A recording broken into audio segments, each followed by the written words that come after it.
بسم اللہ الرحمن الرحیم۔ ڈاکٹر اظہر وحید صاحب کی تصنیف کتاب چہرے سے انتخاب۔ سوال: یہ کیسے معلوم ہو کہ اصلاح کی ضرورت ہے اور اصلاح کیسے کی جائے؟ جواب: ہر صاحب فکر انسان ایک سفر میں ہے اور یہ سفر خیال کا سفر ہے۔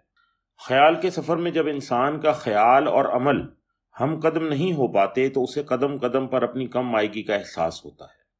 کبھی خیال مدم بڑھ جاتا ہے اور کبھی عمل اس کے خیال کی ہمراہی کرنے سے انکار کر دیتا ہے۔ خیال اور عمل کا یہی فرق اضطراب کی وجہ بن جاتا ہے۔ جب انسان اضطراب کی اس تنگنائی سے گزرتا ہے تو اسے احساس ہوتا ہے کہ اسے اصلاح کی ضرورت ہے۔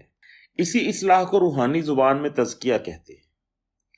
حضرت واصف علی واصف رحمۃ اللہ تعالیٰ علیہ نے کرن سورج میں ایک جگہ فرمایا ہے کہ اپنے علم کو عمل میں لانے کے لیے یقین کے ساتھ ساتھ ایک رہنما کی ضرورت ہوتی ہے۔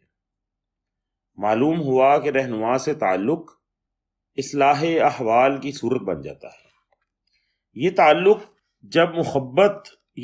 جب اخلاص اور محبت میں ڈھلتا ہے تو انسان اپنے وجود کے جمود سے نکلتا ہوا اپنے رہنما کے خیال میں ڈھل جاتا ہے۔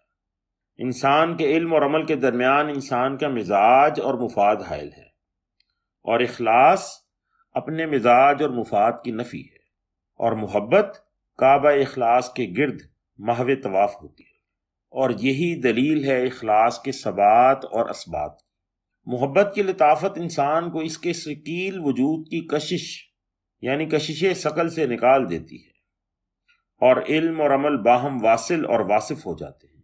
یعنی علم عمل کا وصف بیان کرنے لگتا ہے اور عمل اپنے امام علم کے اوصاف بتانے لگتا ہے۔